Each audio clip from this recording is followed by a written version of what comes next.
AITA for telling my brother he can't live with me because of his constant criticism of my life. I, 29F, have a younger brother, Kevin, 26M, who has always had strong opinions about everything I do. Growing up, it wasn't unusual for him to criticize the way I dressed, my choice of friends, or my career ambitions. I always brushed it off, thinking it was just typical sibling rivalry, and I was confident in my decisions. However, over the years, his comments have become more frequent, more hurtful, and more focused on my personal life. At first, it was annoying, but I tried to ignore it. Lately, though, it's reached a point where I just can't deal with it anymore. About 6 months ago, Kevin lost his job in a layoff at the tech company he worked for, and he's been struggling to find stable employment since. He has been bouncing from one temp job to the next, but nothing long-term has worked out. While I sympathize with his situation, it's been hard to hear him constantly complain about how the world is unfair and how everyone has it easier than him. He's even told me on more than one occasion that he thinks I'm lucky because I've had it easier than him in life, and it feels like he expects me to solve all of his problems. I live alone in a small but comfortable apartment in the city. I'm fortunate in that I've built a successful freelance career in graphic design over the past few years. I don't have a huge amount of money, but I'm financially stable and happy with my life. My friends and I have a close-knit group, and we regularly have get-togethers and social events. It's the kind of lifestyle that Kevin has always critiqued, calling it superficial or self-absorbed, as he believed that I focus too much on socializing and not enough on real, meaningful work. I've tried to tell him that it works for me, but he just can't understand it. Fast forward to a few weeks ago, when Kevin called me in a panic, saying that he needed a place to stay. Apparently, the temporary living arrangement he had with a friend fell through, and he was facing eviction from the apartment he was renting. I wasn't thrilled at the thought of him living with me, but I agreed, thinking it would only be for a couple of weeks until he found something more permanent. I told him he could stay on the couch in my living room, and we set up a temporary arrangement. From the moment he arrived, things started to feel off. He began commenting on my apartment, criticizing how it was decorated, how much money I was spending on furniture, and how I had too many unnecessary things. He made offhand remarks about how I could be more productive if I didn't spend so much time on pointless hobbies like attending parties and hanging out with friends. Every day, there was something new.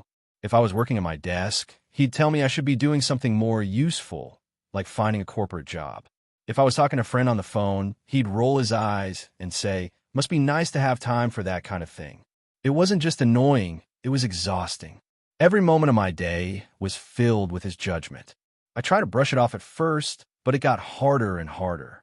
One evening, I came home from meeting a friend for dinner, and Kevin immediately started it on me. He said that I wasted my time with people who were just as superficial as I was.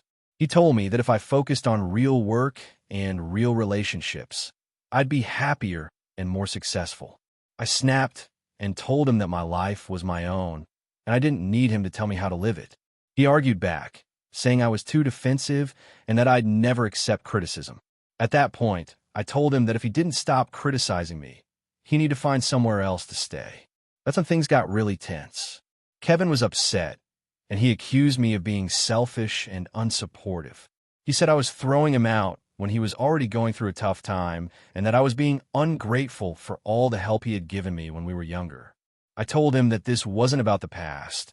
It was about his constant criticism, which was making me miserable to the point where I couldn't focus on my own life anymore. He didn't seem to understand. He said I was being dramatic and that I was only thinking of myself. After that, I gave him a couple of days to find a new place. I couldn't handle the idea of continuing to live with someone who constantly put me down. Eventually, he found a new place to stay, and he moved out without speaking to me much. We haven't really talked since, and now our parents are getting involved, asking me to apologize for kicking him out when he was in need. They say I should have been more patient with him and that family is supposed to help each other out no matter what. The thing is, I feel like I was patient for months. I let him live with me. I gave him plenty of chances to stop criticizing me, and I finally had to set a boundary. I don't think it's fair for him to treat me like that in my own home. I've always supported him when he needed help, but I feel like I'm at my breaking point with his negativity and judgment. So, AITA for asking him to leave? I feel bad that he's struggling, but I also think I'm allowed to protect my peace. If you enjoyed the video, don't forget to leave a like and subscribe to the channel. It helps the content grow and motivates me to create even more awesome videos. Turn on notifications so you don't miss any new uploads. Thanks for your support. AITA for refusing to let my sister stay with me after she kicked her husband out. I, 28M, have an older sister, Lila, 31F. We've always had a complicated relationship. Growing up, she was the perfect child, studious, polite, the one everyone praised. Meanwhile, I was the troublemaker, the kid who always seemed to get into trouble with my grades, my attitude, and even my friends. I've never really been good at handling stress, and it felt like Lila was always better than me at everything. Despite this, I've always tried to be there for her when she needed me. But recently, things have taken a turn. Lila has been married to her husband, Tom, 35M, for about 5 years. From the outside, they always seemed like the perfect couple. Both successful in their careers, socializing with other professionals, always posting pictures of their vacations and dinners on social media. I had never really gotten to know Tom well, mostly because he and Lila had their own lives, and I was busy doing my own thing. I've seen him a few times during family gatherings, but nothing that stood out. About a month ago, things started to change. Lila reached out to me one evening, asking if we could talk. We hadn't spoken much in the past few months due to our busy schedules, but when she said she needed to talk, I figured it was important. When she arrived at my apartment, she looked like a mess. Her makeup was smudged, and her hair was in disarray. She immediately started crying as soon as she stepped through the door. It took me a few minutes to calm her down before she finally told me what was going on. Apparently, Tom had been distant and, according to Lila, emotionally abusive for the past year. She said that he had been belittling her, controlling how she spent her time, and even isolating her from her friends. She described him as always finding fault in everything she did, making her feel like she couldn't do anything right. The worst part, according to her, was that he had stopped being affectionate and even started making hurtful comments about her appearance. She seemed devastated, which, as her brother, was hard to see. I've never seen her like that before. As she was telling me all of this, I couldn't help but feel like something was off. Lila had always been the one with the perfect life, and now she was painting Tom as the villain. I tried to stay supportive, but I couldn't shake the feeling that there was more to the story. After all, Tom was always so charming in public and seemed like a nice guy. Lila continued explaining that she had asked him to leave their home. She said it was the only way to get some space and figure out if they had any chance of fixing things. Tom, according to Lila, had refused to leave and said that she was overreacting, but she insisted that she couldn't live with him any longer. Naturally, she asked if she could stay with me for a while. She didn't want to go back to her parents' house, and we both knew that our relationship with them had been strained for years, so I was her first option. I told her I'd have to think about it, but promised I'd consider it. The next few days were a blur. Lila was constantly calling and texting, telling me how hard it was, how she didn't know what to do, and that she needed a safe place to stay. I started to feel the pressure mounting. I hadn't had a roommate in years, and living alone had been such a relief after years of dealing with family drama. But at the same time, I didn't want to let my sister down. After thinking it over, I finally agreed. I told her she could stay with me, but only for a week or two, just until she got things figured out with Tom. I made it clear that I needed her to respect my space and rules since it's been just me living here for a long time. She promised me everything would be fine. The first few days went okay, but things quickly started to deteriorate. Lila was always on the phone with her friends, venting about Tom and how awful their marriage had become. I could hear every detail of their conversations, and honestly, it felt like I was living in a soap opera. I understand that she was going through a tough time, but the constant drama was exhausting. Then, one night, I overheard a conversation between Lila and her best friend. It wasn't what she said that bothered me, but what she didn't say. She was telling her friend that she didn't know if she wanted to get back with Tom. Lila said that he had done some bad things, but she still loved him and wasn't sure if she was ready to give up on the marriage yet. That struck me as odd. A week earlier, she was telling me that Tom was emotionally abusive and she couldn't stand being around him. Now, she was unsure about ending the relationship. It made me feel like I was being dragged into a situation I didn't fully understand, and I couldn't figure out where my sister's head was at. As the week went on, things got worse. Lila began treating my place like it was her own. She started leaving her stuff everywhere, leaving food out on the counter, and not cleaning up after herself. I had to remind her several times to be more considerate, but it didn't seem to help. She was also acting more and more distant, spending long hours locked in her room or on the phone with Tom. It started to feel like she was only here for the comfort of a temporary escape rather than working on her own issues. The final straw came when I came home from work one day to find Lila in tears, again, this time sitting on the couch. She had a conversation with Tom that had left her upset.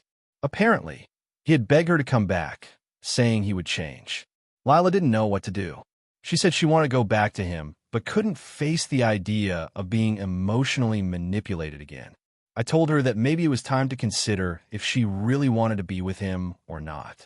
I suggested she take some time to figure out what she wanted instead of staying stuck in a toxic back and forth. I even told her she could take a few days to clear her head and think things through on her own. Instead of thanking me, she snapped. She accused me of being unsupportive, saying I didn't understand her situation and that I was making her feel like she was the one who was wrong for wanting to try and fix things with Tom. She said I didn't know what it was like to be in a marriage and that I was just judging her. I was taken aback by her reaction, but I tried to stay calm and reminded her that I wasn't judging her. I just wanted her to make sure she was doing what was best for her. But it seemed like that wasn't what she wanted to hear. Later that night, Lila packed up some of her things and said she was leaving. She told me that she would go to our parents' house instead.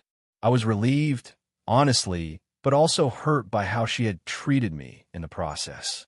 I feel like she came to me when it was convenient for her, but didn't really appreciate the space I offered. Now, she's mad at me, saying I wasn't there for her when she needed me most. She's telling everyone in the family that I wasn't supportive enough, and I'm starting to feel like I'm the one being painted as the villain. I'm questioning if I could have done more, or if I should have just kept my distance from the start. So, AITA for refusing to let my sister stay with me after she kicked her husband out. AITA for not helping my sister financially after she lied to me about her situation. I, 31M, have a younger sister, Emma, 28F, and we've always had a close relationship growing up. We were best friends throughout childhood, and even as adults, we've stayed close. I've always been there for her, whether it's with emotional support or helping her out with money when needed. Our parents are well off, but they're not the type to just hand out money without serious reasons. So whenever Emma was in a bind, I was the one she would turn to. About 6 months ago, Emma called me in a panic. She told me she had gotten behind on rent and bills and was about to be kicked out of her apartment. She said her job had cut her hours significantly, and she had no savings to cover the gap. She explained how embarrassed she was and didn't want to ask me, but she was desperate and didn't know who else to turn to. She told me she was living paycheck to paycheck, and her landlord was threatening eviction. I could hear the desperation in her voice, and I immediately told her I would help. Now, let me clarify, I'm not rolling in money. I have a steady job in tech, and while I'm comfortable, I don't have an endless supply of cash. But I've always been willing to help my sister when she needs it, so I agreed to give her the $3,000 she said she needed to catch up on rent and bills. It wasn't a small amount, but I figured I'd get it back eventually. Emma promised me she would pay me back as soon as she was back on her feet, and I didn't even think twice about it. I transferred the money to her the very next day. I didn't ask for any details about her situation beyond what she had told me, because I trusted her. I knew she would never lie to me about something like this, or so I thought. A month later, I asked her how things were going. I hadn't heard anything from her about repaying the loan, and I was starting to wonder how her financial situation was looking. She said she was doing better, but she still needed some time to get back on track before she could pay me back. I wasn't thrilled about not getting any updates, but I try to be patient. I know things can take time, and I trusted her to keep her word. Then, 3 months later, I asked her again. This time, she sounded defensive. She said she was still working things out, and that things had been tight at her job. I didn't want to push too hard, but I started to get a little frustrated. She'd had plenty of time to make some headway on paying me back, and I was starting to feel like she wasn't being as responsible as she claimed. Finally, about 4 months after I lent her the money, I found out something that made my blood boil. I was talking to our cousin, Jessica, and Emma came up in the conversation. Jessica casually mentioned that Emma had been out shopping for a new wardrobe for a trip she was planning. This confused me because, to my knowledge, Emma had no money to spare, let alone go on a vacation. I hadn't heard anything about a trip or any big plans. Naturally, I asked Jessica more about it. She mentioned that Emma had been telling people she was going to Paris with some friends for a week-long vacation. At that moment, I was floored. Not only had Emma not mentioned anything about a trip, but she had been lying to everyone about how financially strapped she was. I was livid. I immediately called Emma to confront her. When I asked her about the vacation, she initially tried to brush it off, saying she'd been planning it for a while and had saved up for it. I pointed out that this was clearly not the case since she had told me just weeks ago that she was barely scraping by. I told her I felt betrayed and that it wasn't okay to lie to me like that. After some back and forth, she admitted that the vacation wasn't paid for yet, but she had plans to go. She explained that she'd been saving up for it, but I couldn't help but feel that she was prioritizing unnecessary luxuries while I was still waiting for the money she owed me. I was furious, and I told her that I couldn't believe she would lie to me like that. I reminded her that I had given her $3,000 to help her stay afloat, and here she was planning a trip she clearly couldn't afford. She apologized, but it felt insincere. She said she was still working on paying me back, but needed more time. I told her I needed some space to think about what to do next. After that phone call, I decided that I wouldn't give her any more money until she paid me back what she owed. I also realized that I couldn't continue enabling her behavior. I've been supportive of her in the past, but this was the last straw. It hurt, but I felt that I needed to stand my ground. A week later, Emma texted me asking if I could lend her another $500 to cover her trip expenses. I didn't respond immediately, but I was fuming. I felt like she had no respect for the help I had already given her, and now she was asking for more.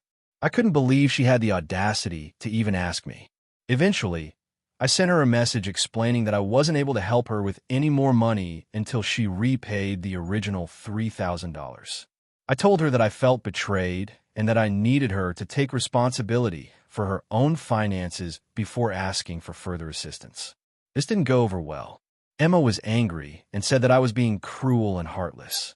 She accused me of holding the money over her head and that I was being unsupportive. She told me I should be helping her build her life, not punishing her for being stressed out. I felt conflicted, but I stood my ground. I didn't think it was right to continue enabling her, especially after she lied to me about her financial situation. Since then, Emma hasn't spoken to me much. Our relationship has been strained, and I feel guilty, but at the same time, I think I made the right decision. I've helped her out so many times before, and I've always been there for her, but now I feel like I need to set boundaries for my own sake. So, AITA for not helping my sister financially after she lied to me about her situation. I feel bad for her, but I also think she needs to learn some responsibility. AITA for calling out my friend after they lied about something personal and ruined my trust. I, 27M, have a friend, Dan, 28M, who I've known for years. We met in college and became fast friends. He's always been someone I could count on, or at least I thought I could. He's that kind of guy who makes people laugh, always the life of the party, and he's never been one to shy away from sharing his life with others. I guess that's what made the situation so shocking. A few months ago, I was going through a rough time in my personal life. I've been in a long-term relationship that recently ended, and I was struggling with the emotional fallout. I wasn't the best version of myself, to say the least. Dan was there for me in the beginning, checking in on me, offering support, and hanging out whenever I needed a distraction. We talked a lot during that period, and I confided in him about a lot of things, including my struggles with the breakup, my feelings of insecurity, and even how I felt like I wasn't really sure about who I was anymore. In the midst of all this, I also told him about some personal stuff from my past, things I hadn't shared with many people. These were sensitive details about family issues, insecurities, and a few things I had kept buried for years. I trusted Dan with these details because I thought he was my friend, and I believed that he would respect my privacy. I never thought that the things I shared would be used against me. A few weeks after our talks, I started hearing rumors. At first, I thought it was just coincidence, but then I started hearing people mention details that only Dan and I had talked about. It wasn't anything too extreme at first, just small things that I had told him in confidence, but it started to make me uncomfortable. I didn't say anything right away because I didn't want to jump to conclusions. But then, the rumors started getting worse. One day, a mutual friend of ours, Jess, 29F, pulled me aside and said, "Hey, I didn't want to be the one to tell you this, but Dan has been talking about some of the stuff you told him. Like really personal stuff." I didn't know how to react at first. Jess mentioned specific things that only Dan and I had discussed, and it became clear that he had shared these details with other people. I was stunned. I tried to brush it off at first, thinking maybe Jess had misunderstood, or maybe it was just a mistake. But then, a few days later, I overheard Dan talking to someone at a bar. He didn't see me, but I clearly heard him mention something I had told him in private about my childhood. At that point, I couldn't deny it anymore. Dan had been talking about my personal life, and not just with a select few people. He had been telling pretty much everyone. I confronted him the next day. I was upset, but I tried to remain calm. I asked him if he had been sharing things I had told him in confidence with other people. He acted shocked at first and denied it, but when I brought up specific details that I had heard from others, he couldn't deny it anymore. He finally admitted that he had been telling people, but he claimed it was never meant to hurt me. He said that he was just trying to get some advice and didn't think it would be a big deal. I was furious. I told him that I felt completely betrayed and that my trust in him had been shattered. Dan apologized and said he didn't realize how hurtful it would be. He said he'd stop talking about my personal life and that he'd do whatever it took to make it right. But even after his apology, I couldn't shake the feeling that something was off. He seemed more concerned with salvaging his reputation than with genuinely understanding the impact of what he had done. Over the next few days, I distanced myself from Dan. I didn't reach out, and I avoided hanging out with him. I was hurt, and I needed time to process everything. The more I thought about it, the angrier I got. I felt like I had been treated like an object of gossip rather than a friend. The things I shared with him were deeply personal, and he had thrown that trust away so easily. After a few days, Dan texted me, apologizing again and asking if we could meet up to talk. I agreed, but when we met, I couldn't hold back anymore. I told him how much he had hurt me and how I couldn't just brush it off. I explained that I didn't want to be friends with someone who didn't respect my privacy and that I didn't know if I could ever trust him again. He seemed to take it well at first, but then he started to get defensive. He accused me of overreacting and told me that I was blowing things out of proportion. He said that I was acting like he had betrayed me in some huge way, when in reality, he had just shared a few personal stories in a casual setting. That's when I snapped. I told him that it wasn't just a few personal stories. It was my life, my struggles, my pain, and my history. I told him that by sharing those things, he had made me feel like I didn't matter, like my feelings weren't worth respecting. I told him that I didn't think I could ever be friends with someone who didn't understand the concept of trust. Dan looked taken aback, but he still tried to argue that he hadn't meant to hurt me. He said that he didn't understand why I was so upset and that I should be able to move on from it. At that point, I realized that he wasn't going to get it. He was more concerned with his own feelings than with the damage he had done to mine. I told him that I needed space from him and that I couldn't continue our friendship. I left, and we haven't spoken much since. Dan has tried texting me a few times, but I haven't responded. Some of our mutual friends have been asking me why I've cut him off, and I've told them what happened. Most have been understanding, but there are a few who think I should have been more forgiving. They say that Dan didn't mean to hurt me and that I should just let it go. But I don't think I can, and I don't think I should. Now, I'm left wondering if I overreacted. Did I blow things out of proportion? AITA for cutting off my friend over this. Or should I have just let it go? AITA for refusing to let my parents meet my child until they apologize for their past behavior. I, 32F, have a son, Jacob, 2, and I'm married to my husband, Ben, 34M. Jacob is the light of my life, and I've been doing everything I can to be a great mother to him. My relationship with my parents, however, is a different story. To give you some context, My relationship with my parents has always been rocky. They've never been the most supportive, and their behavior towards me, especially growing up, has been emotionally damaging. I'm the oldest of 3 kids. My parents always had high expectations for me, but those expectations were never balanced with any encouragement or support. I remember being constantly compared to my younger brother and sister, who could do no wrong in their eyes. I was the responsible one, the one who had to take care of things when my parents were absent, whether emotionally or physically. I was often told that I needed to be perfect because, as the oldest, it was my job to set an example. This pressure grew worse as I got older, and I found myself constantly walking on eggshells around them. But it wasn't just the pressure that hurt. It was their treatment of me and their disregard for my needs. There were many instances throughout my childhood and adolescence where my parents would criticize my friends, my hobbies, my choices, and even my appearance.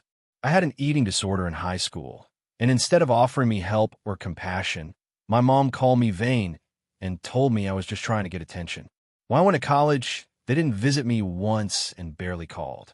The few times I did try to reach out, I was met with cold responses and judgment for not doing things their way. As an adult, the emotional neglect continued. I tried to talk to them about how I felt, but they always dismissed my feelings as overreacting or being too sensitive. Despite all of this, when I got pregnant with Jacob, I made the decision to try and mend my relationship with them. I thought that maybe they would change, that maybe having a grandchild would soften their hearts. I was wrong.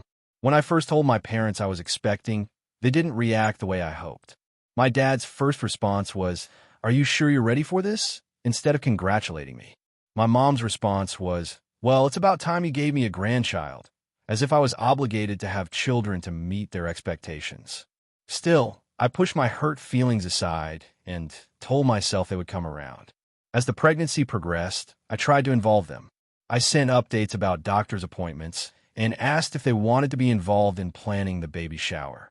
They mostly ignored my attempts, but I kept trying. Even when Jacob was born, my parents didn't visit until he was over 2 months old. And when they finally did, they criticized me for not following their old-fashioned parenting methods. They didn't like the way I fed him, didn't like the way I dressed him, and questioned every decision I made. They didn't help when they came over. Instead, they sat back and made passive-aggressive comments about my parenting. I remember my mom telling me I was spoiling him by picking him up every time he cried, and my dad telling me that back in my day, babies were tougher. It felt like everything I did was wrong in their eyes. Things took a turn for the worse when Jacob turned 1. My parents, despite my warnings, insisted on taking him out without asking for my approval. They showed up unannounced and tried to take him for a walk to the park without me. I told them I wasn't comfortable with them taking him anywhere without me or my husband being present. They ignored my wishes and took him anyway. And when they returned, they acted as if nothing was wrong. When I confronted them, they told me I was being overprotective and that I needed to let go. They also told me that I should trust them because they had raised 3 kids, as if that somehow meant they knew better than I did about my own child. This incident left me feeling betrayed, and I started distancing myself from them. I told them that they needed to respect my boundaries as a parent, and that I would appreciate it if they didn't overstep in the future. I also told them that I wasn't okay with them constantly undermining my choices as a mother. A few months later, when Jacob turned 2, my parents reached out again, asking to meet him. They had heard through the grapevine that I was planning to have a small birthday party for him, and insisted that they be invited.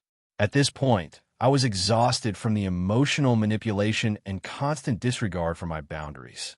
I told them that I wasn't comfortable with them meeting Jacob yet, because I felt they hadn't shown me the respect I deserved as a parent.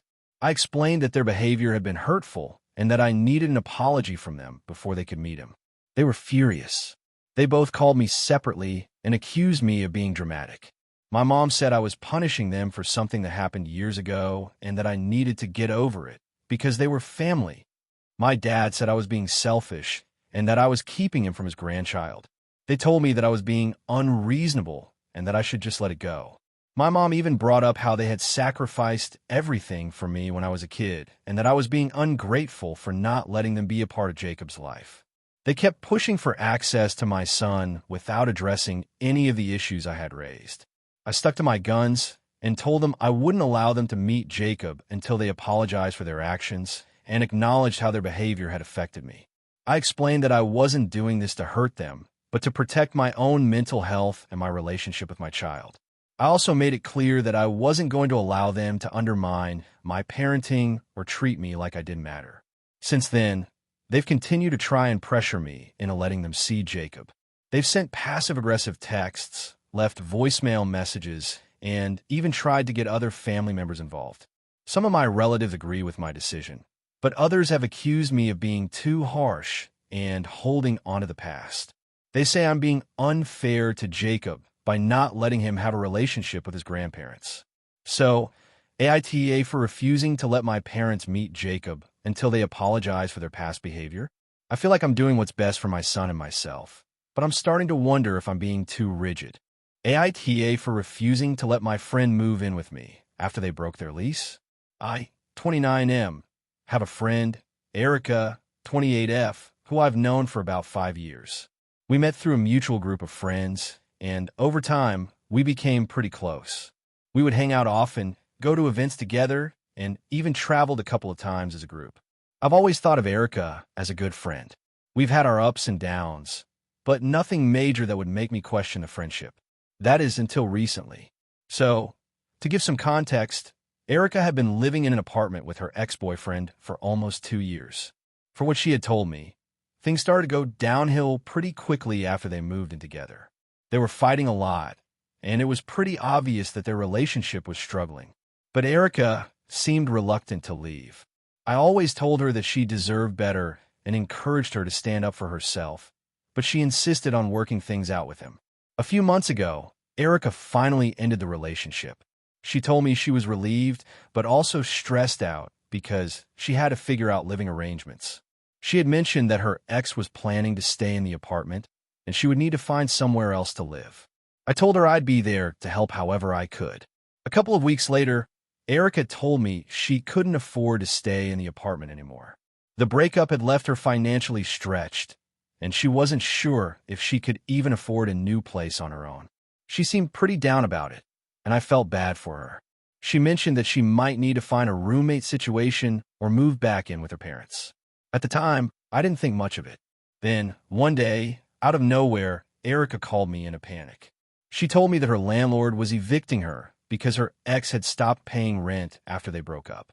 Erica was furious and frustrated because her ex had left her with all the responsibility of paying for the apartment, but now the landlord was telling her that she had to vacate the place because of unpaid rent. Erica was desperate and didn't know where to go. She asked me if she could crash at my place for a few weeks while she figured things out. At first, I felt bad and told her it would be fine. I've always been a pretty laid-back person when it comes to friends staying over, so I didn't think it would be a huge deal. I also felt like this was a tough situation, and I didn't want to leave her hanging. I told her she could stay with me for a while, but I also made it clear that it would need to be a temporary arrangement. I live in a small apartment, and it's just not set up for having someone else living here long-term. She agreed to the arrangement, and I thought that would be the end of it.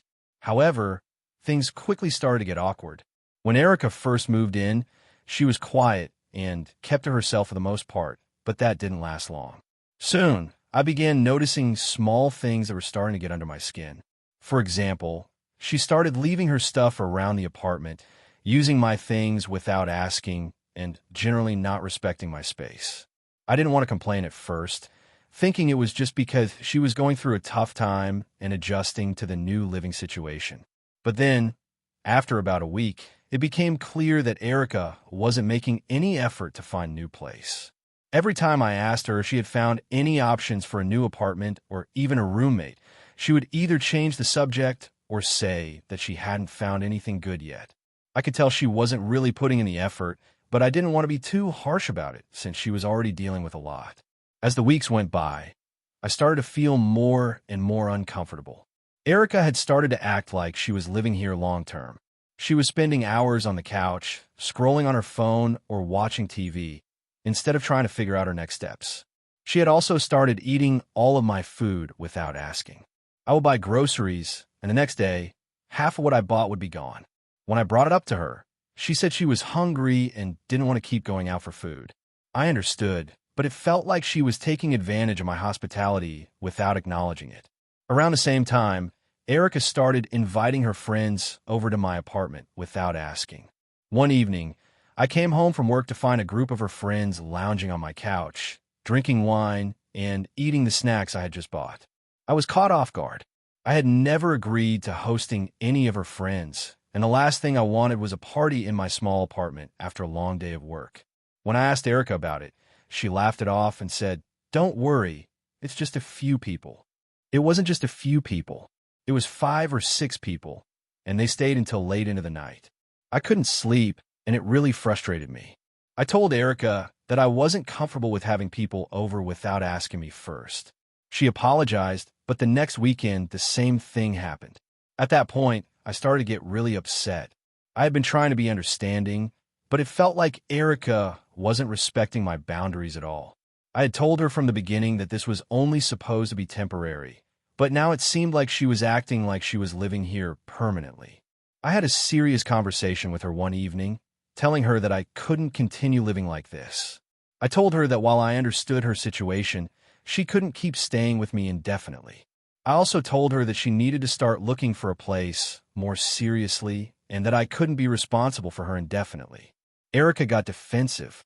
She told me that I was being insensitive and that she didn't have any other options. She started to cry and said that I was abandoning her in her time of need. She accused me of not being a good friend and of only thinking about myself. That really threw me off because up until this point, I had been nothing but supportive. After that conversation, I felt guilty, but I also felt frustrated. I wasn't asking for anything unreasonable. I just wanted her to respect my space and take responsibility for her own life. I didn't want to be a doormat, but the guilt started eating at me, and I began wondering if I was being too harsh. I started to pull back even more, limiting my interactions with her and trying to make it clear that I was uncomfortable with the situation. Eventually, Erica found a new apartment, but it took almost 2 months for her to finally move out. In that time, I went through a lot of stress, and honestly, I felt like I was taken advantage of.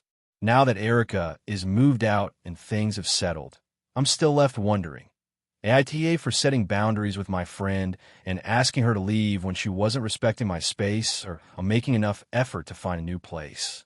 AITA for not helping my brother with his financial problems after he lied about how much he needed. I, 32M, have a brother, Jason, 29M, who has always been a bit of a wild card. Growing up, he was the charming one in the family, always making people laugh, getting into trouble, and somehow managing to talk his way out of it. He was popular in school, had a group of friends, and always seemed like he had everything under control. Me, on the other hand, I was the more responsible one. I focused on school, kept a steady job, and generally stayed out of drama. Our parents have always been more lenient with Jason, and I've often been the one to pick up the slack when things went wrong in his life. Over the years, Jason has had his ups and downs. He went through a few jobs that didn't work out, made some questionable financial decisions, and has been in and out of relationships that were never really stable. But no matter what happened, he always had a way of landing on his feet, often relying on family to bail him out when he needed it. I've always been there for him, even though it's been frustrating at times. Recently, things took a turn for the worse, and I found myself in a situation where I really had to draw the line. It all started a few months ago when Jason called me out of the blue and said he needed to talk. He sounded stressed, which isn't unusual for him, but this time there was a certain urgency in his voice that caught my attention. When we met up, he told me that he was in serious financial trouble. His rent was overdue, and he was in danger of being evicted. He had gotten behind on his bills because of some unexpected medical expenses, he said, and he couldn't find a way to make ends meet. He explained that he had borrowed money from a couple of friends, but now he was at the point where he was about to lose his apartment. He told me he had no other option but to ask for help. At first, I didn't hesitate. Jason has always been someone I've tried to support, and it seemed like he was genuinely struggling. He said he needed $3,000 to cover his rent and bills until his next paycheck. He promised that he would pay me back as soon as he could, and he seemed sincere about it. I have a stable job, and I'm financially comfortable, so I didn't think it would hurt to lend him money. However, before I could hand over the money, I asked him a few follow-up questions to make sure I understood the full picture. I asked him how he got into this situation and why he hadn't reached out sooner. He gave me a vague answer, saying that he'd been too proud to ask for help earlier and that he didn't want to burden anyone. While I appreciated his honesty, I still felt like something wasn't quite right. But given the situation, I decided to trust him. I transferred the money to him a few days later, and he promised that he would start paying me back in small installments over the next few months. I trusted him, and for the first couple of weeks, everything seemed fine. He was regularly texting me to let me know that he was working on paying things back and that he had things under control. I felt good about helping him out. But then, things started to get weird. A few weeks after I gave him the money, I ran into one of Jason's friends at a bar. We were talking about random stuff when he casually mentioned that Jason had just bought a new car. I was surprised because Jason had mentioned needing money to pay rent, not for buying a car. So, I asked his friend about it, and he confirmed that Jason had bought a brand new car a few weeks ago. My mind started racing. The more I thought about it, the more it didn't add up. I decided to confront Jason. I called him up and asked him why he had bought a new car when he had just borrowed money from me to pay his rent and bills. He hesitated, then tried to play it off as if it was no big deal. He told me that he had gotten a really good deal on the car, that the payments were low, and that he needed a car to get to work. I pointed out that it didn't make sense to make such a big purchase when he was already struggling to pay his rent. He assured me that it wasn't going to interfere with his finances and that he would be able to pay me back soon. But I could tell that he wasn't being entirely honest with me. A few days later, I started thinking about the situation more. It started to feel like Jason was prioritizing his own wants over his responsibilities. He had borrowed money from me, promised to pay me back, and yet he was making big financial decisions that didn't seem aligned with the situation he had described. I felt like I had been manipulated into helping him, and I wasn't sure if I could trust him anymore. I decided to dig a little deeper, so I asked him to send me a breakdown of how he had spent the money I lent him. At first, he tried to brush it off, but I insisted. After some back and forth, he finally sent me an explanation that seemed a little too rehearsed.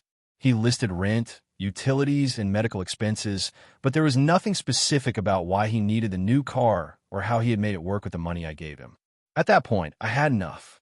I confronted him once again, telling him that I wasn't okay with how he had handled the money. I told him I felt like he had lied to me about his financial situation and that he had used the money I gave him for things that weren't essential. I also mentioned that buying a car while asking for money to cover basic living expenses wasn't something I was willing to support. Jason immediately got defensive. He told me I was being harsh and that I didn't understand his situation. He claimed that I was overreacting and that I was only focusing on the negative aspects. He said I was being judgmental and that he was doing the best he could.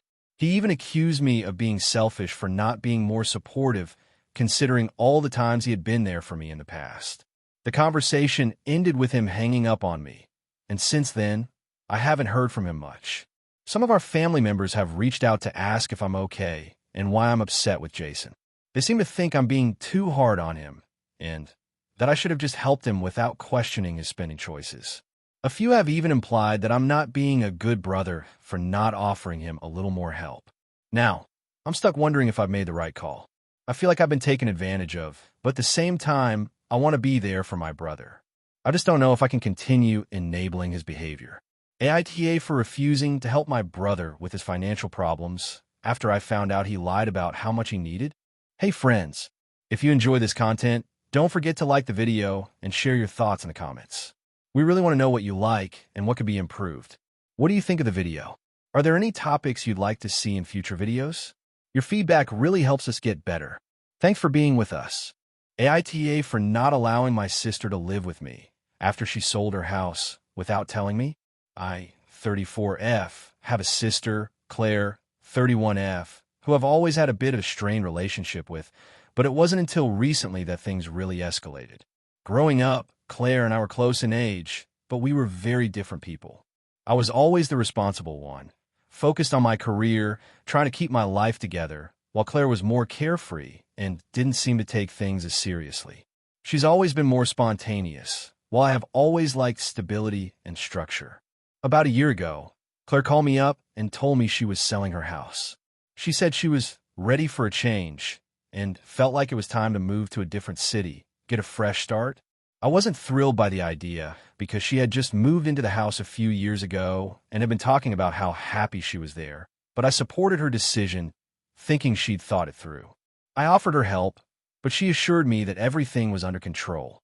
Several months later, Claire called me again, but this time her tone was different. She told me that she had sold the house much faster than expected and that she had already moved out. I asked her where she was staying, and she told me she was staying with some friends temporarily while she figured out her next steps. I didn't ask for many details because she seemed pretty confident that everything was going well, but I did find it a bit odd that she hadn't really mentioned her plans for a new place yet. A couple of weeks went by, and I didn't hear much from Claire. I sent her a text asking how everything was going and if she had found a new place. That's when I found out that she hadn't found anything yet. She mentioned that she was taking her time and didn't want to rush into anything. While I understood wanting to make sure she was happy with her next step, I started to feel a little concerned. I had no idea where she was living, and when I asked her directly, she said she was staying with friends, but didn't want to give me more details. It struck me as odd, and I couldn't shake the feeling that something wasn't adding up. After another month of radio silence, Claire called me in the middle of the night.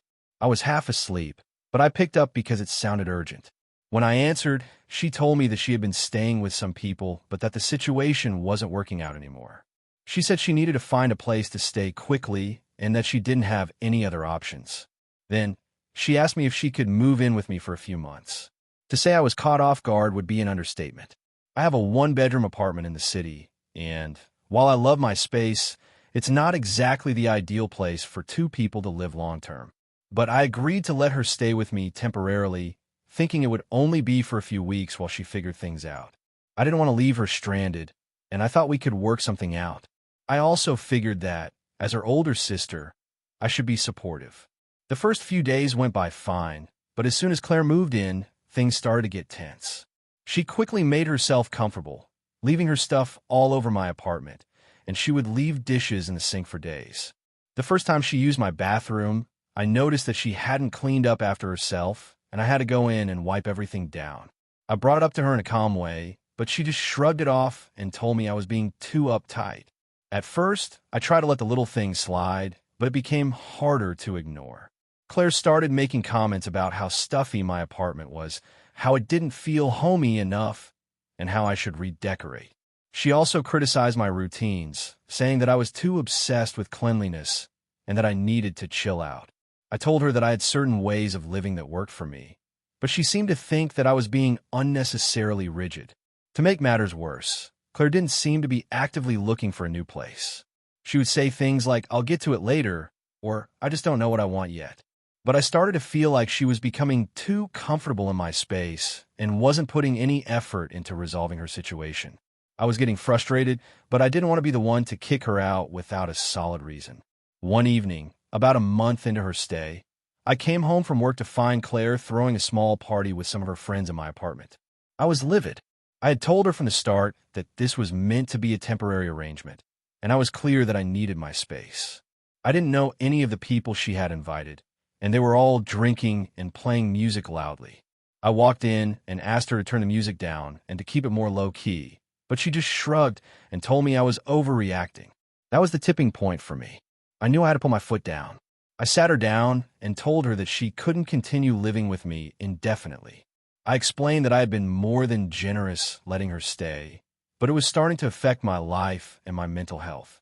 I told her that she needed to figure out her next steps and find a place to live, and that I couldn't continue being her temporary solution.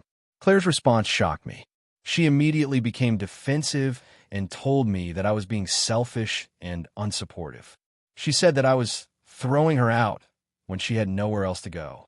She accused me of judging her for not having everything figured out and said that I should be helping her, not kicking her when she was down. She also implied that I was being too controlling by expecting her to live according to my rules and that I needed to get over it. I stood firm and told her that I loved her, but I couldn't continue living this way. She needed to take responsibility for her own situation and start being more proactive about finding a place to stay. The next day, she packed up her things and left without saying much else. It's been a few weeks since then, and we haven't spoken much. Claire hasn't reached out to apologize, and I haven't either. Our relationship feels strained, and I'm honestly feeling conflicted. I don't regret standing my ground, but I feel guilty that I wasn't able to be more patient and understanding with her. Some of my friends and family have told me that I did the right thing and that I shouldn't feel guilty for setting boundaries, while others think I could have handled it more kindly and that I should have been more supportive. So, AITA for refusing to let my sister live with me after she sold her house without telling me. I feel like I did what was best for both of us, but I can't help but wonder if I could have handled it differently. AITA for refusing to help my sister pay for her medical bills after she got into a car accident. I, 28M, have a younger sister, Emily, 24F. We've always had a bit of a complicated relationship. Growing up, I was the one who always had to step up. I was the responsible one, the one who got straight A's, the one who made sure our parents weren't stressed. Emily, on the other hand, was always more free-spirited and got away with a lot more. Our parents loved her dearly, but I always felt like I was the one who had to carry the family weight. A few months ago, Emily got into a pretty bad car accident. She wasn't seriously hurt, but she did sustain a broken arm and a couple of fractured ribs. The doctors told her it would take a few months for her to fully recover. She had to take time off work, and her medical bills were starting to pile up. I didn't hear much about it first, but eventually, Emily reached out to me for help. She asked if I could help her pay for her medical expenses since she was out of work. I was a little taken aback because while we're family, we're not exactly close. In fact, the last time we hung out was at Thanksgiving, and even then, it felt like she was more interested in talking about her new boyfriend than anything that was going on in my life. When Emily asked me for help, I didn't immediately agree. I told her I'd think about it, and I wanted to know how she planned to handle it herself. She then started telling me how she had already asked our parents for money, but they had been very clear that they couldn't afford to give her any more. They had been struggling financially, and any extra cash they had was going toward their own bills. This didn't surprise me, considering how tight things were at home. I was sympathetic, but also skeptical. I've always been responsible with my money, and I've been able to save up for emergencies and future plans. However, I'm also a bit of a realist, and I couldn't help but think that Emily had always relied on other people to take care of her.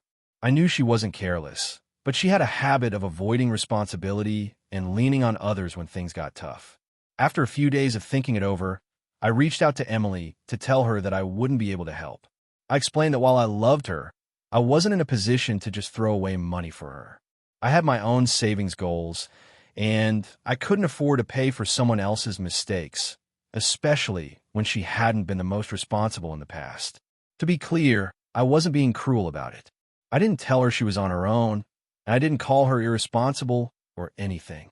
I simply told her that, given our history, I didn't think it was right for me to just step in and handle her finances. I suggested that she look into financial assistance programs or even consider starting a crowdfunding campaign if she needed help.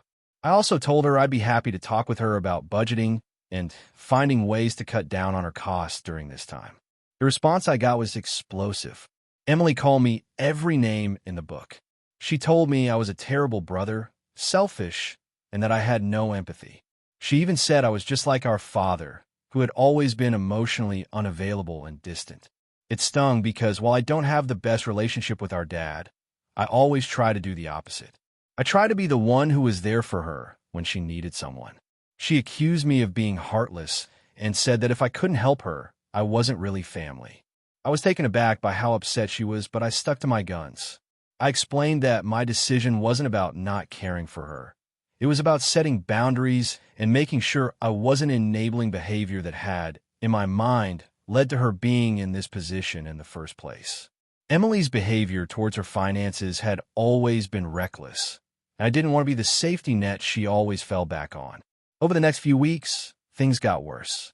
She started posting on social media about how I was abandoning her, making vague references to her selfish family members who were too busy to help. I was blindsided by how quickly it escalated. I never thought she would air our dirty laundry like that. I've always kept our family issues private, but Emily seemed to have no problem putting it out there for everyone to see. Our parents tried to intervene. They told me that I needed to reconsider and that I was being too harsh on Emily. They mentioned how hard things were for her and how much stress the accident had caused. I told them that I was sorry she was going through a rough time, but I didn't believe I was responsible for fixing it. They didn't seem to understand my perspective and started putting pressure on me to just help her out. At this point, I started to feel like I was being bullied. I love my sister, but I'm not her financial backup plan. I feel like I've done enough for her over the years, and I'm not responsible for fixing every mistake she makes. The constant guilt tripping from her and my parents made me feel like I was a terrible person for just wanting to say no for once. I've been second-guessing myself ever since. Maybe I should have just given her the money to keep the peace. But I also wonder if I'm right in standing my ground. Am I being too harsh? I love her, but I don't think it's healthy for me to always be the one who picks up the slack. So, Reddit, AITA for refusing to help my sister with her medical bills after the car accident? Should I have just helped her out? Or am I right to draw a line here? AITA for taking back my inheritance after my brother started treating me badly? For some context, I, 27F, have one sibling, my brother, 30M, and we've had a strained relationship for years. Growing up, he was always the golden child in my parents' eyes. He excelled in school, got into a prestigious college, and had a seemingly perfect life. Meanwhile, I was always trying to find my place and struggled with mental health issues. It felt like my parents didn't have the patience for me, and I often felt invisible compared to my brother. I started to develop a deep sense of resentment towards him as we got older. While he was out achieving, I was struggling to figure out my career and battling depression. My parents, despite being aware of my struggles, still seemed to favor him, and I ended up being the one to get the tough love treatment. I worked hard to make something of myself, but the comparison to him, even as adults, was always present. I'll be honest, I've never been particularly close with my parents. They've always put my brother's needs above mine, and it hurt. As we entered adulthood, I kept my distance from them, working on healing and building my own life. My brother and I would talk occasionally, but it was always surface level. He never showed any interest in how I was doing, and whenever I needed someone, he was too busy with his own life to lend a hand. Now, the inheritance issue comes into play. My parents recently passed away in a car accident. It was a shock to both of us, but it was also a big blow because we were left with a significant amount of money, properties, and a few other assets. We were instructed to meet with their lawyer to sort things out, and when we did, I learned that I was named as the primary beneficiary of everything. This wasn't entirely unexpected. My parents had always indicated that they intended to split things between us, but I had always assumed it would be a 50-50 division. To my surprise, the lawyer revealed that the inheritance was going to be mostly mine, with only a small portion going to my brother. The explanation from the lawyer was that my parents had made this decision in part because they felt I had been financially and emotionally neglected over the years and wanted to make up for it. This caused a huge conflict. I wasn't sure how to feel about it. On one hand, I had been hurt by their favoritism, and this felt like an acknowledgement of that pain. But on the other hand, it felt awkward, almost like they were trying to make up for all those years of neglect in one final gesture. When I told my brother about the inheritance, he was furious. He immediately accused me of taking everything and said it was unfair. He argued that I didn't deserve all of it because he was always the one who had to live up to their expectations and that I hadn't even put in the effort to maintain a close relationship with them. According to him, I was too busy sulking to realize that they needed him, and now I was being handed everything on a silver platter. I tried to explain to him that this wasn't something I'd asked for, but he wasn't having it. He said I was taking advantage of their guilt and that it was disrespectful to accept something that was clearly meant for both of us. He said I should do the right thing and give him what I owed him, which made me feel like he thought I wasn't entitled to anything at all. I did consider giving him a portion of the inheritance, but it didn't sit right with me. All these years, he had been the one who was supported, loved, and prioritized, while I was the one left to fend for myself. And now, When it felt like I was finally receiving something for all those years of being overlooked, he wanted to take it away. I felt like if I gave him any of it, I would be letting him continue to take what's mine, just like he had done for years. The situation escalated when my brother reached out to my other relatives, asking for support. He told them that I had stolen the inheritance and that I was being unreasonable by keeping all of it. He implied that I was acting out of spite and that I wasn't showing any gratitude for their decision to leave me the bulk of their estate. My relatives took his side, arguing that I should share the inheritance because it was a family decision and it wasn't right for me to keep it all. At this point, I started feeling overwhelmed. I felt guilty because in the back of my mind, I did wonder if I was being too harsh. But at the same time, I felt like I deserved this. It was the one time in my life when I felt like I was being treated as an equal, and I didn't want to let him take that away from me. I eventually decided to take a step back and think about it. I spoke with a lawyer about my options, and after hearing the situation from my side, they suggested that I keep the inheritance as it was. They reminded me that the will was legal and my parents' wishes were clear. But at the same time, they advised me to be careful about any further conflict, as it could result in a protracted legal battle that could end up harming both of us. I've since been torn about what to do. On one hand, I feel entitled to this inheritance because it feels like a small way to make up for all the emotional neglect I've suffered. On the other hand, I don't want to become the villain in this situation, especially when my brother is so upset. Now, the tension between my brother and me has become unbearable. He's cut me off completely, and I've tried to avoid talking to him about this. But with the inheritance hanging over us, I feel like there's no way forward without resolving this. So here I am, stuck. AITA for keeping the inheritance and not sharing it with my brother? Or should I give in and give him a portion just to end the conflict? AITA for kicking out my sister after she spent the whole day in my house complaining about my parenting? So, here's the situation. I, 30F, have 2 kids, Emma, 5, and Jack, 3. I've been married to my husband, Tom, 32, for 6 years, and life's been pretty busy but manageable. Tom works long hours in tech, and I stay home with the kids for now, though I've been looking into going back to work part-time soon. Our kids are a handful, but we love them to death. They're not perfect, and like any kids, they have their moments of mischief. But we have a good routine going, and I feel like we're doing okay with how things are. My younger sister, Rachel, 28, is not married, doesn't have kids, and lives in a small apartment about 20 minutes away from me. She comes by to visit every once in a while, but it's usually brief. Last weekend, she came over unannounced and ended up staying for the entire day. Normally, I wouldn't mind, but things took a turn. Rachel arrived early in the morning while I was getting the kids ready for breakfast. She immediately jumped into the conversation about how chaotic the house seemed. Now, I get that my kids can be loud and hyper in the mornings. Emma has a tendency to jump off furniture like she's a gymnast, and Jack is in that phase where he screams when he doesn't get what he wants. But I didn't think anything of it when Rachel walked in and mentioned how wild the kids were. I laughed it off and told her it was just the morning routine. Throughout the day, things didn't improve. Rachel made it clear she didn't approve of how I was handling things. She criticized everything from the way I was disciplining the kids to the fact that I let them play in the living room with their toys. She seemed to take issue with my parenting style at every turn.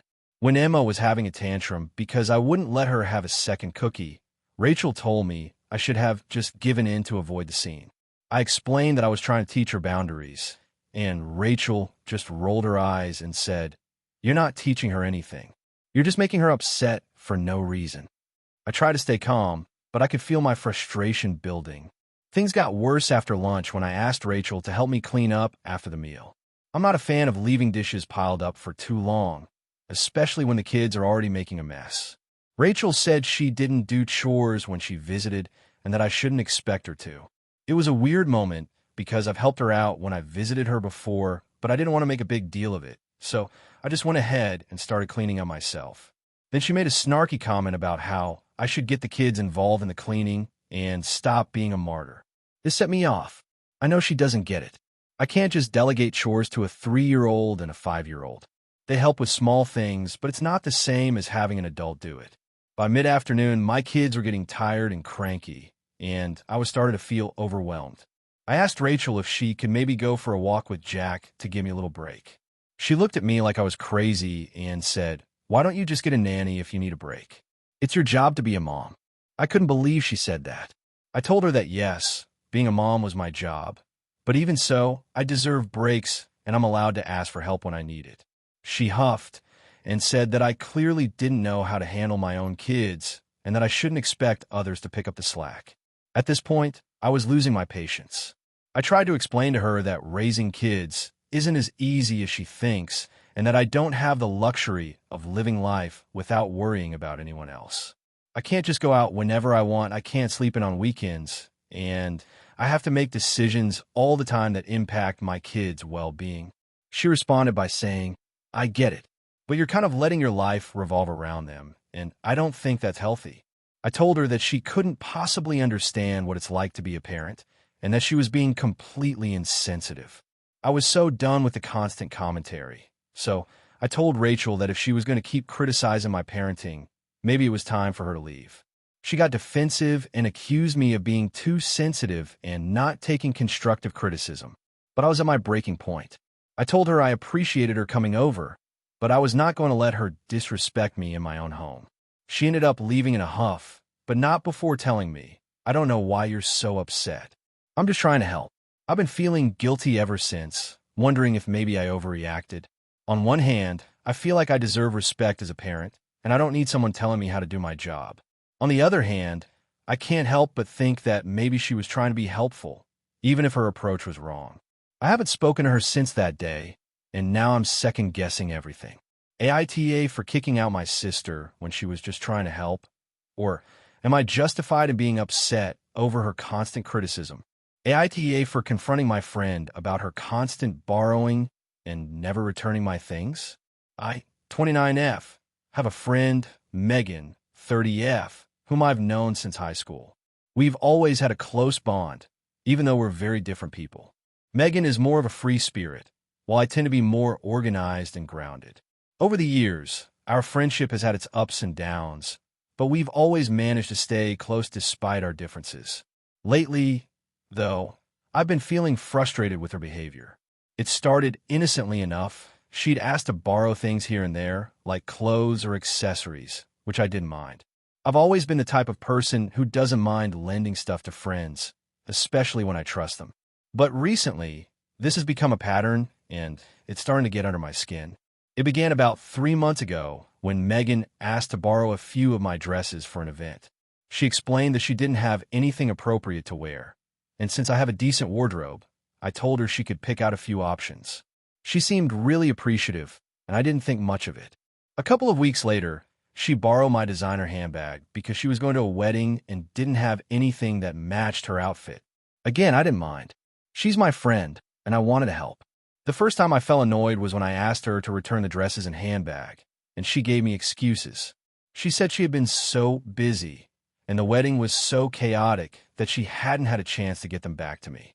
I was understanding, and after another week, I asked again. This time, she told me that her closet was too full, and she was planning to clean it out soon, but it just hadn't happened yet. I thought it was a little odd, but I let it go. Fast forward another month, and she had kept the dresses and bag the whole time, and I was starting to feel like I'd been too lenient. I asked again if she could return them, and she seemed to get defensive. She said I was being too picky and that she'd give them back when she had a chance, which made me feel like she wasn't taking me seriously. I wasn't being demanding, but at this point, I had lent her things that were valuable to me, and I wanted them back. Then, the borrowing escalated. One day, she called me up and asked if she could borrow my laptop for a week because hers had broken and she needed it to finish some work.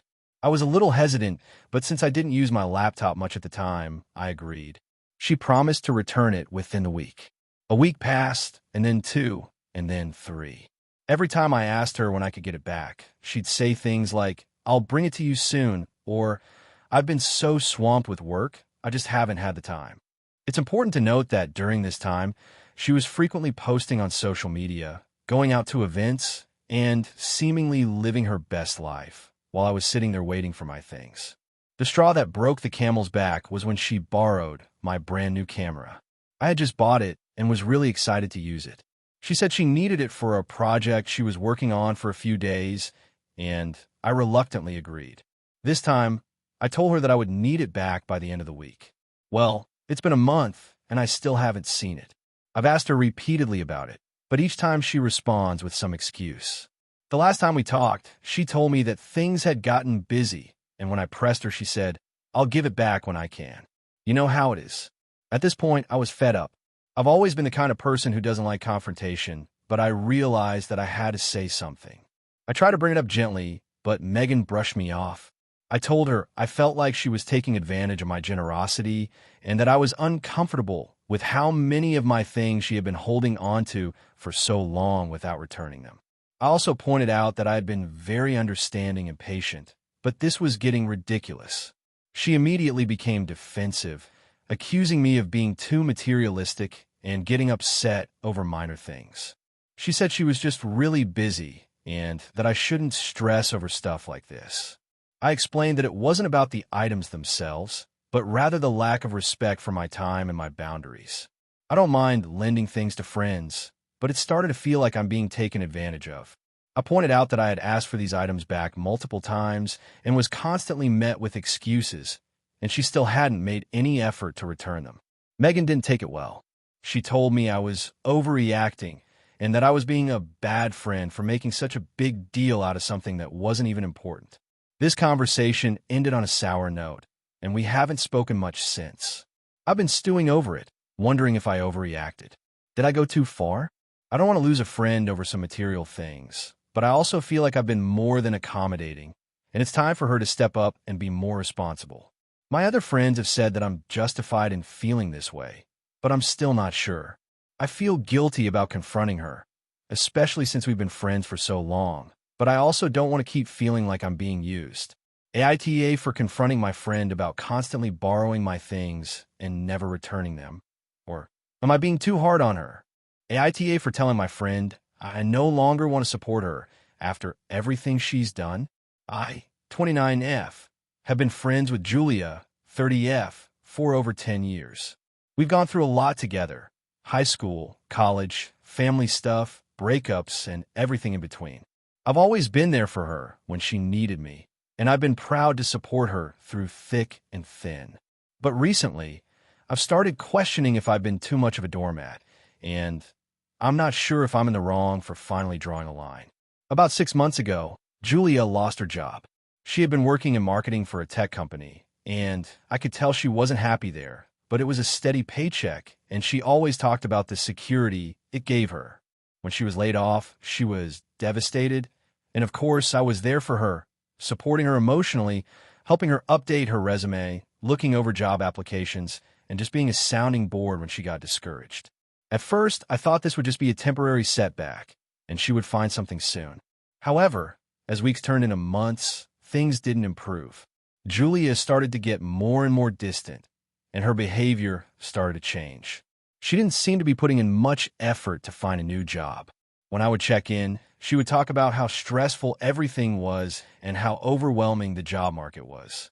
I tried to be understanding, but it was starting to feel like she wasn't making any real progress. I'd suggest things like networking, applying more jobs, and maybe even considering a career change, but she would just brush me off. Around the same time, I started noticing a pattern in her behavior.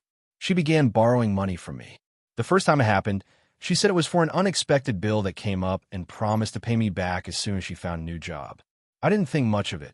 After all, she was going through a tough time, and I wanted to help. But then it kept happening. Every couple of weeks, she would come to me asking for money, sometimes claiming it was for groceries or to cover a car repair.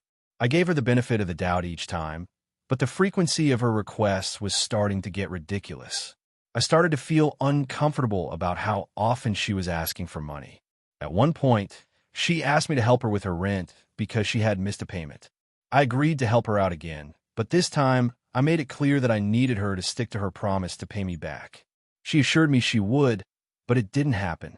Weeks passed, and when I asked her about paying me back, she always had an excuse. I could tell she was getting more and more defensive, saying things like, "I just don't have the money right now," or "I'll get to it when I can." I started to feel like I was just another source of financial support for her, and it stung.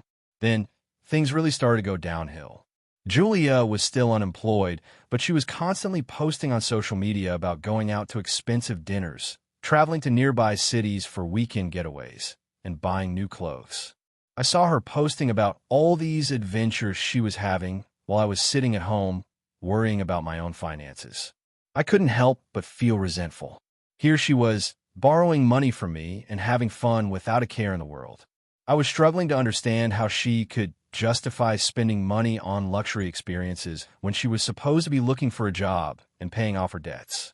I tried talking to her about it.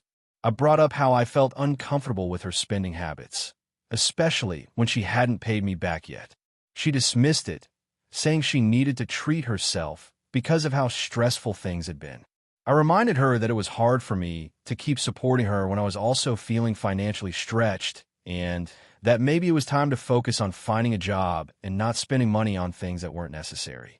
Julia got defensive, claiming that I didn't understand how hard it was to be unemployed and that I was being too harsh.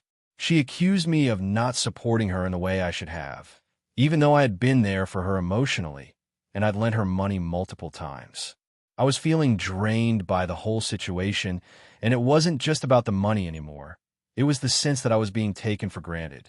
I felt like I was enabling her behavior by continuing to offer support, both financially and emotionally, while she made no real effort to change her circumstances. I was at a breaking point, and it felt like I couldn't win no matter what I did. A few weeks ago, I made a decision. I sat down with Julia and told her that I could no longer keep lending her money, and I needed her to start taking responsibility for her own situation. I told her that I had supported her for a long time, but I couldn't continue enabling her by giving her money while she wasn't making any progress in her job search. I told her that I loved her and wanted to see her succeed, but I needed her to take more initiative and stop relying on me. She was livid. She accused me of being selfish and said I didn't understand what it was like to be struggling.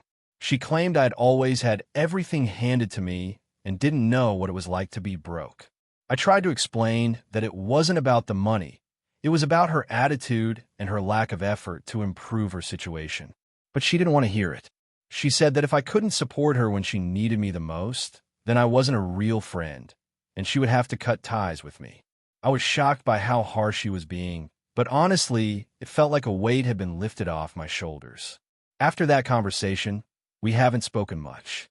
I've heard through mutual friends that she's still upset with me and is telling people that I abandoned her when she was going through a tough time. Some of my other friends have expressed that they think I did the right thing by setting boundaries, while others think I could have been more understanding. I'm torn because I truly want what's best for her, but at the same time, I'm exhausted from giving without seeing any effort from her side. So, AITA for telling my friend that I can no longer support her financially or emotionally until she makes a real effort to improve her life. Or should I have continued helping her out, even if it was draining me? AITA for refusing to attend my best friend's wedding after she invited my ex-husband? I, 30F, have been best friends with Sarah, 30F, since high school. We've always been there for each other through thick and thin, and she's been one of the few constants in my life. Our friendship has gone through some ups and downs, but we've always managed to come out stronger on the other side. A couple of years ago, I went through a tough divorce. My ex-husband, Jason, 32M, and I had been married for 5 years. It wasn't a messy divorce, but it was definitely emotional. We had grown apart over the years, and by the time we separated, we were just two people who didn't really know each other anymore. Still, it was a difficult period in my life, and I leaned heavily on Sarah for support. She helped me through the heartache, and she was my rock during that time. Jason and I have been separated for about 2 years now, and while things are amicable, I don't exactly have a close relationship with him anymore. We both moved on. I've been seeing someone new for about a year now, who I'm really happy with. I don't have any hard feelings toward Jason, but I'd be lying if I said I wanted to be friends with him. Our marriage was over for a reason, and I'd like to keep that part of my life in the past. Fast forward to a few months ago, Sarah got engaged to her fiancé, Mark, 32M. I was over the moon for her. They've been together for almost 3 years, and I think they're a perfect match. When Sarah called me to tell me she was engaged, I immediately started helping with the wedding planning, offering my advice, and just being as supportive as I could. I was thrilled for her. We talked about everything from dresses to the guest list, and I was looking forward to being there for her on her big day. Then a couple of weeks ago, Sarah sent out the wedding invites. I was one of the first to receive mine, and I was really excited when I opened it. But when I looked at the guest list, my heart sank. Jason was invited. Now, to give some context, Sarah and Jason never really clicked. They were always polite to each other, but there was never any deep friendship between them. When Sarah got engaged, she and Jason barely spoke. Sarah knew that I didn't have any desire to be around Jason anymore, especially not at a big event like her wedding. I had made it clear to her multiple times that I wasn't interested in spending time with him, but I never told her I would refuse to come to her wedding if he was invited. When I saw that Jason was on the guest list, I immediately texted Sarah. I told her I needed to talk to her about something important. She called me right away, and I told her that I wasn't comfortable attending her wedding if Jason was going to be there. I explained that while I had no hard feelings toward him, I didn't want to relive that part of my life, and seeing him at her wedding would bring up too many emotions for me. I told her that I would love to be there for her, but not if Jason was going to be present. Sarah was stunned. She said that she didn't understand why I was making such a big deal out of it, and that she wanted me to be at her wedding more than anything. She said it wasn't about Jason, it was about me being there for her. She also told me that I was being unreasonable and that she had already sent the invitation to Jason because they had some mutual friends. She said it wouldn't be fair to uninvite him now, especially when I was the only one who had an issue with it. I explained that I wasn't asking her to uninvite him, but that I simply wasn't comfortable attending if he was there. I told her that it wasn't about trying to make her choose between us. It was just about my own boundaries. She said she understood, but that it was hard for her to accept. She asked me to reconsider and told me how much it would hurt her if I didn't show up on her wedding day. I told her that I'd think about it, but deep down, I knew my answer was already made. I wasn't going to attend her wedding if Jason was invited. The conversation ended on a somewhat tense note.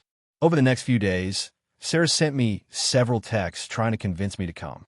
She apologized if she had made me feel uncomfortable, but she said she didn't want to lose me over this. She said she understood my feelings, but that she had a lot of people she needed to accommodate, and it wasn't just about me. She also mentioned that she wasn't going to disinvite Jason, so the decision was up to me. After giving it some serious thought, I made the decision to stand firm. I sent her a final message, explaining that I loved her, but that I couldn't be at her wedding with Jason present. I said that I hoped she understood, but if she didn't, I couldn't force myself to be in that situation. I told her I would still be there for her in every other way, but I couldn't attend the wedding. Sarah didn't respond for a few days. When she finally did, she was very upset. She told me that I was being selfish and that I was ruining our friendship over something so trivial. She said that she couldn't believe I was choosing my discomfort over her happiness, and that it hurt her more than I could imagine. She told me that if I wasn't going to be there, I should just not show up to anything involving her wedding. It's been a few weeks since that conversation, and we haven't spoken much. I still want to be there for her in any other way that I can, but I feel like I've set a boundary that I'm not willing to cross. I've been questioning whether I'm being too rigid about this, but I really don't think I'm asking for anything unreasonable. I don't want to go back to a place that I've worked so hard to move on from, and I feel like Sarah should understand that. So, Reddit, AITA for refusing to attend my best friend's wedding because she invited my ex-husband? Should I have just swallowed my discomfort for the sake of our friendship? Or am I right to draw a line here? AITA for refusing to let my brother move in with me after he quit his job without telling anyone?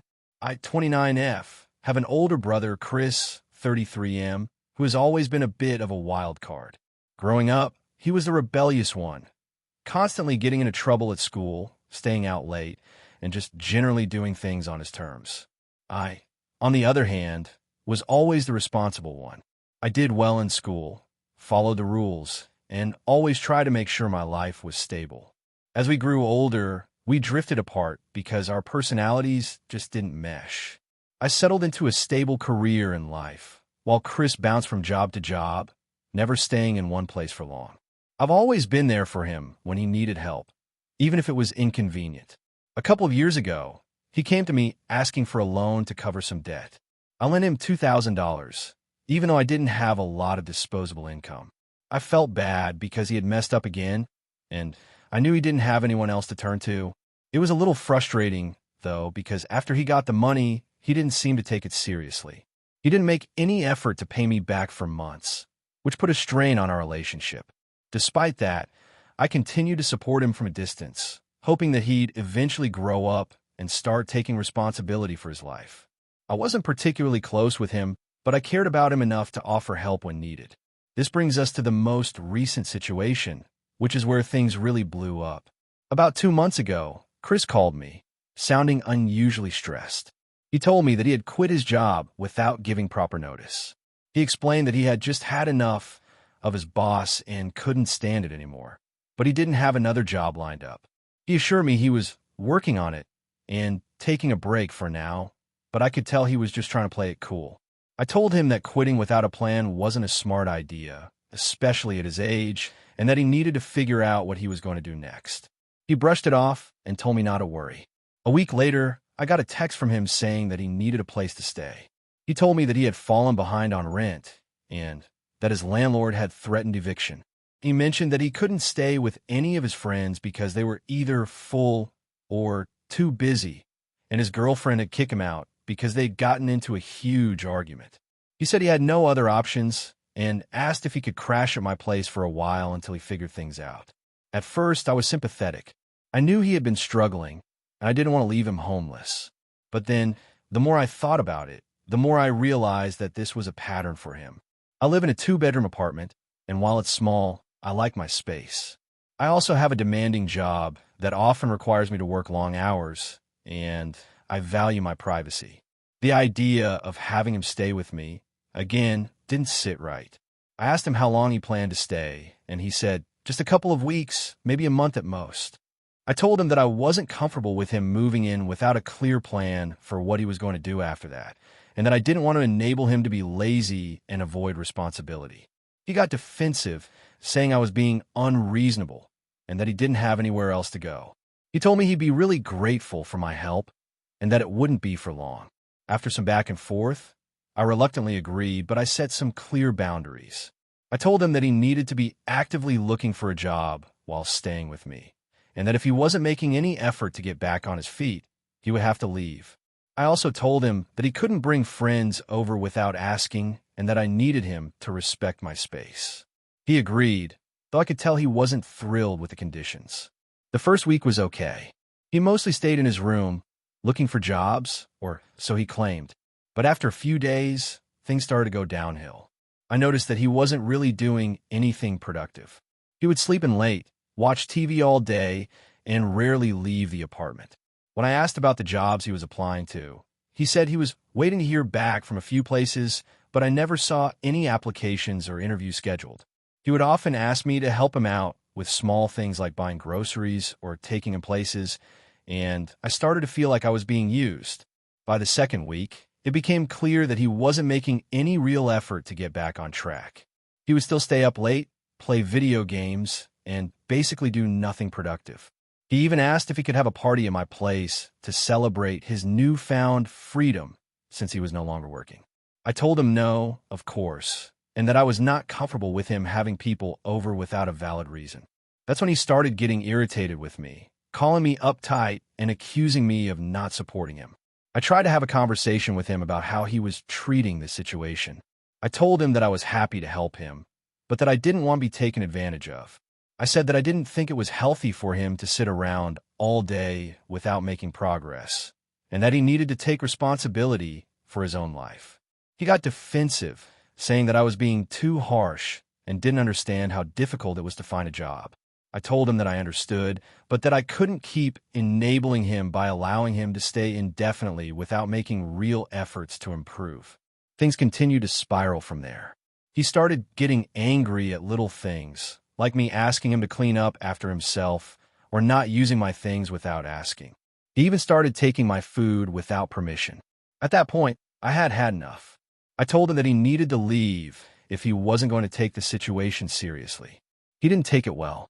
He accused me of abandoning him, saying I was no better than our parents, who had always let him down.